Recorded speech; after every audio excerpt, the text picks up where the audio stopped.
جو انسان تنگ دستی کا شکار ہو، غربت کا شکار ہو، تو وہ اس عمل کو کرے، لیکن یقین کے ساتھ کرے۔ دیکھیں حدیث سے ثابت شدہ عمل ہے، اور حدیث سے ثابت شدہ عمل جو ہے نا اس کا فائدہ یقینی ہے۔ اس لیے حدیث کو آزمایا نہ کرے، حدیث کے اوپر تجربہ نہ کیا کرے، بلکہ حدیث کے اوپر عمل کیا کرے۔ دنیا کا کوئی کام ہو نا، ہم اس کے اوپر تجربہ کرتے ہیں، اس کو آزماتے ہیں، لیکن حدیث سے ثابت شدہ بات جو ہے نا اس کو آزمانا نہیں ہے، اس کے اوپر تجربہ نہیں کرنا، بلکہ یقین کے ساتھ اس پہ عمل کرنا ہے۔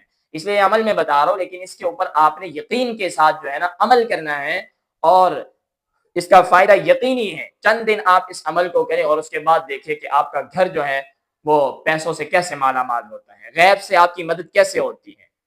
تو اس لیے میرے محترم بھائیوں، اس عمل کو یقین کے ساتھ کریں۔ سب سے پہلی چیز یقین ہے، کہ آپ کو یقین ہونا چاہیے کہ حدیث سے ثابت ہے تو ہونا وہی ہے جو اللہ کے رسول نے فرما دیا۔ اس لیے اللہ کے رسول صلی اللہ علیہ وسلم نے فرمایا کہ جب تم میں سے کوئی گھر میں داخل ہونا تو وہ 3 کام کر لے۔ یہ 3 کام کرے گا، چند دنوں میں دیکھے غیب سے کیسے روزی آتی ہے اس کے پاس۔ اور آپ کو ایک بات بتاؤں کہ میری اپنی زندگی کا حصہ بھی یہ عمل ہے، میں بھی یہ عمل کرتا ہوں۔ اس لیے آپ لوگ بھی اس عمل کو کرنا شروع کریں۔ جب گھر میں داخل ہو تو سب سے پہلے سلام کریں، السلام علیکم ورحمۃ اللہ وبرکاتہ۔ گھر میں کوئی ہو یا نہ ہو، سامنے کوئی ہو یا نہ ہو، آپ فوراً گھر میں داخل ہوتے وقت سب سے پہلے سلام کریں۔ نمبر 2، سورہ اخلاص قل هو اللہ احد، یہ سورت پڑھیں، اور اس کے بعد ایک مرتبہ اللہ کے رسول صلی اللہ علیہ وسلم پر درود بھیجیں، نماز والا درود شریف پڑھ لے۔